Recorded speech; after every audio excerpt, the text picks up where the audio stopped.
Pour ma part, donc, je souhaite me mettre à niveau et donc je vais prendre l'abonnement mensuel de 5 $ pour pouvoir avoir accès à des fonctionnalités supplémentaires, dont entre autres la possibilité d'entrer le taux horaire, donc le prix que je vais pratiquer à l'heure. Également de pouvoir inviter plus que 5 personnes sur chaque projet ou sur chaque tâche ou sur chaque espace de travail. Euh, et puis j'aurai aussi la possibilité d'établir des niveaux de tâches plus complexes. Donc voilà, ça m'intéresse également de pouvoir partager directement avec mon client le rapport journalier, par exemple, du travail que j'ai fait pour lui. Et donc je me mets à niveau. Ici, je peux, comme vous le voyez, payer par PayPal. Je mets mes coordonnées comme c'est demandé et je choisis bien sûr la Belgique comme pays. Euh, voilà, je ne vais pas me mettre en entreprise, je vais juste me mettre en personne. Voilà, donc j'enregistre et je vais maintenant, bien sûr, payer avec PayPal. Je reviens dès que c'est fait. Me revoilà donc après avoir exécuté le paiement. Donc la première chose que nous allons faire avant tout, c'est de modifier le profil. Donc on va aller ici dans la barre noire du dessus de l'écran, on va aller cliquer sur mon profil. Bon, vous allez voir que je l'ai déjà complété, mais en fait, je vais quand même vous expliquer dans les grandes lignes comment faire. Donc bien sûr, vous allez ajouter ici votre prénom et votre nom. Voilà, vous choisissez votre fuseau horaire, le format que vous souhaitez donner à la date. Ça va être important dans les rapports. Donc vous avez vu aussi que j'ai tout d'abord bien sûr sélectionné ma langue ici en bas, parce que par défaut c'est en anglais.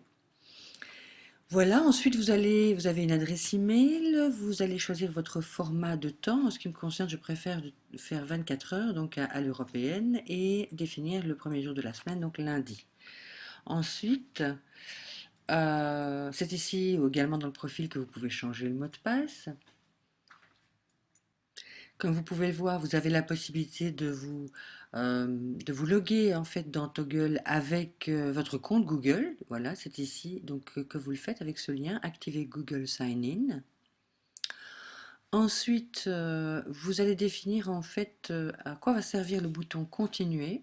Alors, de quoi s'agit-il? En fait, le bouton continuer, c'est une manière intuitive de passer chaque fois à l'étape suivante de votre travail. Donc, soit vous allez définir que ce bouton, donc c'est un choix ici, c'est l'un ou l'autre. Soit vous décidez que quand vous cliquez sur le bouton continuer, l'heure de début et de fin de votre tâche est indiquée en plus de sa durée, ou alors vous choisissez que seule la durée est enregistrée et donc le moment de la journée auquel vous aurez travaillé ne figurera pas sur aucun des rapports euh, qui sera émis pour ce projet.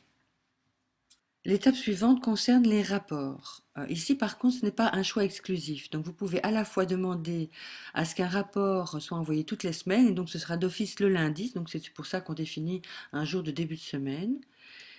Et vous pouvez également demander à ce qu'il y ait une notification quand un projet ou une tâche dure plus de 8 heures. Voilà, tout simplement.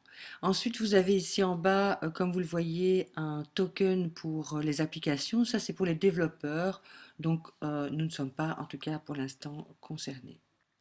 Enfin, pour en terminer avec le profil, comme vous voyez, vous pouvez télécharger une image de profil ou si votre adresse email qui est indiquée ici est liée déjà à une image par Gravatar, dans ce cas, vous cliquez sur Gravatar.